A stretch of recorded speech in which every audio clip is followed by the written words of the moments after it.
Sunbreak new weapon minigun go! Yeah, that was fun, right? Look, it seemed like a good idea when I was making it, okay? And I have put too much time into it to not show you it. But hey, do a fun little experiment for me. I'm gonna play it again. Pause the video and tell me which weapon you got. Would that make you happy if that's the weapon you had to main, you couldn't try any others, or are you a little bit disappointed? Interestingly, Capcom did release a official which Monster Hunter weapon represents you quiz, and of course, you know, I got my baby greatsword.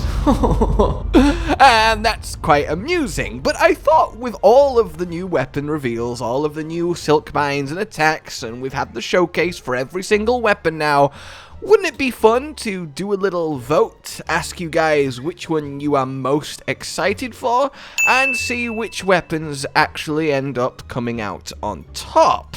And the results may surprise you. I say, realizing I phrased that like one of those random pop-up ads that you get, like, 8 out of 10 people like statistics. Anyway, so, this was what I asked you. Literally, which Sunbreak weapon are you most excited for? And we're going to go from, quite literally, 14 to 1, and see who the winners are. Beginning then with tied 11th place, so technically nothing, air quotes, lost by itself, though I don't think it's fair to say lose. A big part of this is just the base weapon's popularity. That's hard to disconnect from specifically what it's gotten in Sunbreak, but in any case, Lance with 1.84% of the vote. Yeah, look, I can't say that I wasn't surprised to see this down here. I kind of expected it, but I will say I think it's a little unfair.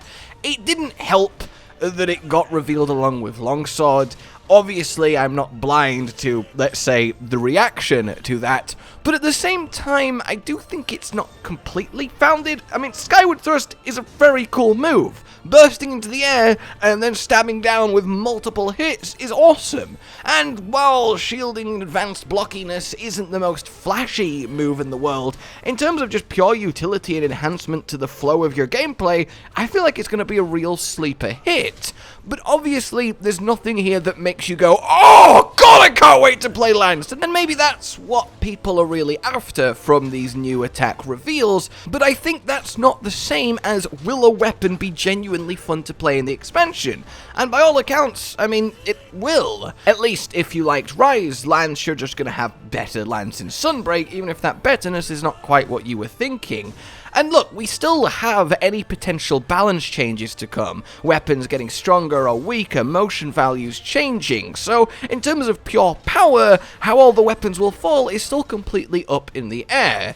So bottom line, I get why Lance is here, I do, but I think a little bit of optimism may in fact be in order, especially as I very much suspect we have not seen everything. There's a few little moves and animations which certainly aren't accounted for if you look closely across the various trailers. Joining Lance at joint 11th then is Light Bowgun, also 1.84%.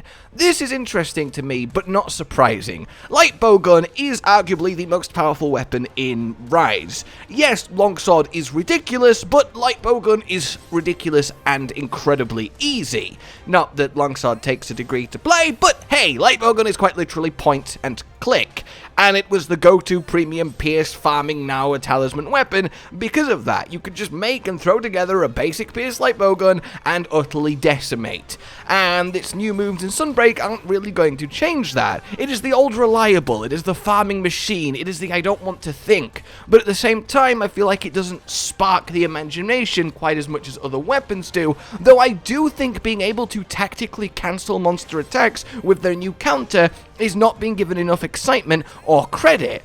If it works how it's described to work, you can essentially just cancel big attacks. Imagine a super ultra mega death laser breath coming out and your light bowgun wire bugs in and just deletes the attack. That seems possible and that's kind of badass. So there is that to think about. Then, at joint 10th place, we have 3 weapons, the first of which being the hunting horn with 3.4% of the vote. This, I think, is a symptom more of just hunting horn traditionally not being one of the more popular weapons, and therefore finds itself down here. I do think the new flip, attack, play, song move is an incredible tool to have in the arsenal of the hunting horn, and the thing is with hunting horn, you can't really show off what might potentially make it very exciting in a new expansion or game. What if there's new songs? It's entirely possible, right? And what if those new songs are ridiculous? What if there's some really good new effects? Obviously, I have no idea, but in that world, that's much more exciting to hunting horn players than perhaps a new move in of itself, and that's something that I think's worth bearing in mind. It's never been the most popular weapon, especially for solo hunting, but I think it always has one of the highest potentials whenever we get new stuff to do with it. Then we have the bow, also 3.4%. This really did surprise me. I love the bow. It is my second main in Rise, and I think it is so much fun. And the new angle of precision shooting is a really cool direction to take it. Butcher's Bind, the stake, hammering that spot that you have marked, doing massive damage. It's not really the bow's usual playstyle, which is just kind of dance around and spray into the monster and decimate it, but it's definitely going to be a fun playstyle. I guess inherently not much is seemingly sweepingly changing for the bow, and that perhaps leads it to not being as exciting, but I think it's just becoming an even more solid weapon, and it was already an incredibly solid weapon, so I'm at least excited. And then Charge Blade also with 3.4% in joint 10th. This is, I guess, fair enough. I am not blind to the sentiment that Charge Bladers are a little bit, let's say, disappointed in what was on offer. Obviously, there is the case of it's just getting what looks to be an enhanced block, and in a weapon that pumps out something like SAADs, you kind of want something big and flashy and meaty and powerful, so that is definitely the case, but I can't really comment too much on this one because I have never liked Charge Blade, and I have no problems admitting that. It is the one weapon I literally do not play, so I feel like I just need to move on here and trust you guys that it was a little bit, even if I do think everything will be a lot more fun within the actual context of literally playing the game than we are getting to experience from a tiny little curated teaser clip. Then we have Heavy Bowgun in 9th place with 3.97%. Basically, the kind of light bowgun factor here, but it's got a little bit more fun from its moves. The Rising Sun in crouch shot blasting through with billions of hits is a glorious combo, and is going to probably result in something broken. I just kind of get that feeling from it, and I can't wait to figure out what it is. It is a reliable weapon, it's one a lot of people understand. It's not the most flashy, but it definitely gets the job done, and it looks like it's going to get the job done here in Sunbreak, but certainly not sparking that, oh my god, at least according to you guys. Then in 8th place we have the hammer. This is surprising to me because the hammer's quite a well-liked weapon, though I suppose it gaining what amounts to hunting horn-esque moves, with hunting horn not being the most popular, probably isn't the best way to make it exciting. But that said, that multi-hin spin for element or status hammer, if we can go full para hammer again like in World and Iceborne, that would be amazing. And the idea of actually having these sonic wave stun KO hits is also really cool, and if that works how I hope it does with a few certain skills, there's going to be a lot going on here for hammer, so I am surprised to see it this low, because it does certainly have a bit of flash. Then in 7th place is Gunlance. And this definitely was shocking. I expected this to be much lower down the list, but I suppose Rise with its blast dash has done a lot for Gunlance, and the ability to now literally completely unload blast everything in one cacophonous hit is really, really cool, and if balanced correctly is going to be incredibly potent to the point that even I might give it a build. I think that just by itself makes it exciting and is worthy of being this high up the list, albeit below our 6th place winner in Sword and Shield. That's kind of curious to me, because I've always felt Sun Shield is probably the most, like, middle-of-the-pack weapon, right? It's always good, it's never the best, it's never the worst, it does what it does well, and if you get it, you really get it and love it, and there's so much utility in the Sun Shield, so many different ways to play it, so many options. It's an incredibly versatile and therefore fun weapon. But when it comes to Sunbreak, well, getting oils back is obviously a big deal, or I should say specifically oil, non-plural, but being able to set up your own downs that much easier to then take advantage of with perhaps the new combo, or indeed your normal Metsu, is really cool. So yeah, that is fair enough. Then in 5th place, a weapon I thought might comfortably win, it's the longsword. And I think that this is interesting, because I think there's 2 major camps when it comes to longsword. There's camp A, longsword is life! I will anime all over your face and you'll fucking love it, monster! There's times like these that maybe I should script videos. Oh, there is camp B, which is, I am so sick of longsword. Everything is longsword this, longsword that. Now they get to play Harvest Moon while also playing Monster Hunter. Which, to be fair, if there was ever a combination of like a farming sim, life game, and Monster Hunter, I would be in absolute heaven. But in any case, I think they are very strong camps and very much at war with each other. Longsword is the most popular weapon. It's pretty much always been, so there's always going to be a lot of love for it when we do any kind of poll like this. But because it's the most popular and because it's gotten such cool new attacks, well, there's going to be an equally growing strong I am so done with longsword camp, and therefore the balance of that puts it in 5th place, which is definitely interesting to me. Look, bottom line, all of Longsword's new shenanigans looks fantastic. Infinite Spirit Gorge and a Harvest Moon doing extra counter damage, along with a Sacred Sheath charge attack, Great Sword stealing goddamn power move, why do they need? That's fine, alright? No, look, I jest. I think it looks awesome. I don't think it's fair to look at the other weapons and go, well, that's not exciting as Longsword. That's not really Longsword's fault, is it? In a vacuum, Longsword is just looking badass, and I honestly cannot wait to do something with Sacred Sheath, and ultimately, that's kind of what matters. Does Longsword look good? Yes, but I suppose it is hard to ignore a sentiment of, why doesn't my weapon get something as cool as Longsword? And I think in a lot of cases, the other weapons have got something as cool as Longsword. They just don't come with the reputation Longsword already has, and it might not be as visually flashy. But the argument that why isn't my weapon got something as cool maybe isn't the true argument. It's more, has my weapon got something as mechanically satisfying? And I think when that's the question, every weapon has a strong claim of yes, and that's what kind of matters, right? A weapon that is satisfying to play over hundreds and hundreds of hours is inherently worth more than flashy cool new move. Yes, you can have both, but I don't think any of the weapons has really been left behind when it comes to a meaningful improvement to its core gameplay, even if it's a subtle one.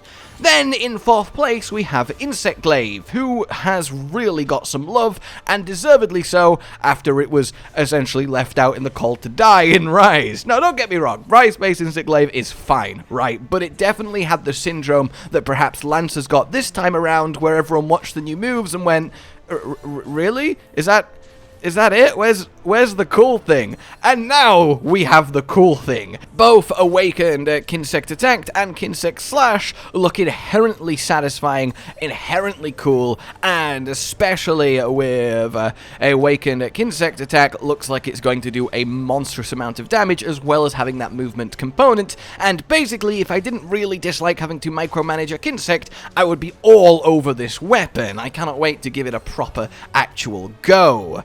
Then, in 3rd place, we have Jewel Blades, and I mean, that's easy to understand why.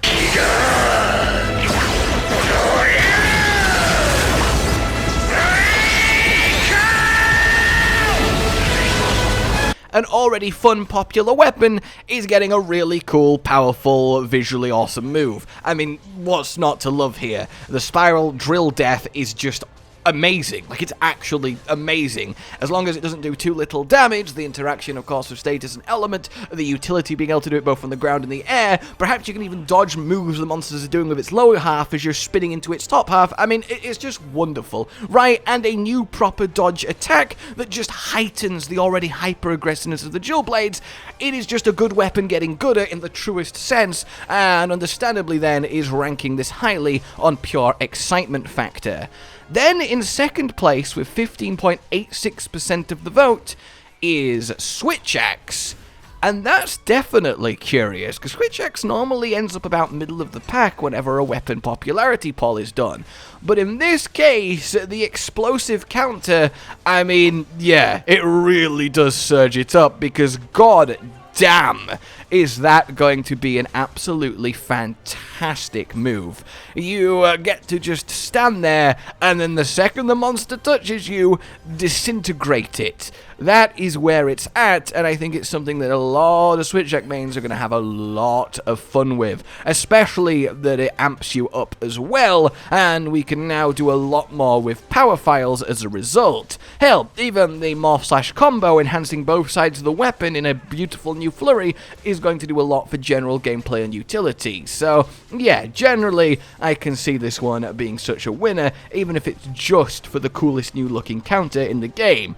Or at least, the second coolest new looking counter in the game. Somewhat rightly, somewhat fittingly, the winner of the most exciting weapon in Sunbreak based on the teaser trailers is the Greatsword with 19.55% of the votes, just shy of fifth. Yeah, alright, I mean, what can I say? I'm right there with you. I'll be honest, it's looking pretty good. Yes, I'm still a little bit so-so on the rapid attack combo, but I'll tell you something. What sells it for me is A, yes, technically speaking, if the motion values are right, they are fast enough attacks of a greatsword to perhaps make element actually consideration. I'm not sure on status, because status application still needs pure number of hits per second, as it only applies every third hit, but element for sure. But in any case, what sells it for me is the animation. It's so well done. You could have had such simple hits, but the sliding, the stabbing up, the twirling it around, like, it is such mastery, right? It looks satisfying to witness. I can't imagine how satisfying it's going to do to control. And then obviously strong arm stance is just greatsword personified. It is a fuck you move from the fuck you weapon that doesn't care what the monster is doing, building into that already established rage/play style of I'm just going to stand here, I'm going to take it, and I'm going to give way more than I receive. And it's hard not to love that, especially given how much I love the equivalent counter in Frontier. It just works. Like, Greatsword is getting A, something iconically greatsword in strong arm stance, and B, a completely new style of general hunting in more rapid combos that it's never really had before, which, while might feel alien initially, is obviously going to be a cool new facet of gameplay to explore, especially with how well animated it is. Obviously, I could wax lyrical for about an hour on New Greatsword, but I will try and contain myself for now, and simply be content that it is, as voted by you guys, the most exciting looking weapon in Sunbreak. For now then, let me know what you thought. Here is the general list of everything, if you want a nice little recap. How did you think all the weapons would fare? Is there any surprises that you are looking at and going, let me know your thoughts. They are always wonderful thoughts. Like you enjoyed this, subscribe and hit the bell for more so you don't miss future Sunbreak stuff, and until we meet again, consider supporting the future of this channel on Patreon down below. A goodbye. Josh, Cotton, and Hollow with the videos, dropping the humor like a hammer on your tippy toes, bringing entertainment on a daily arrangement to take our insanity and turn it into entertainment. Yes, I said entertainment twice, to reiterate that it is nice to look into your faces on a mostly daily basis when you let us in your homes to make the whole world a stage. Goodbye.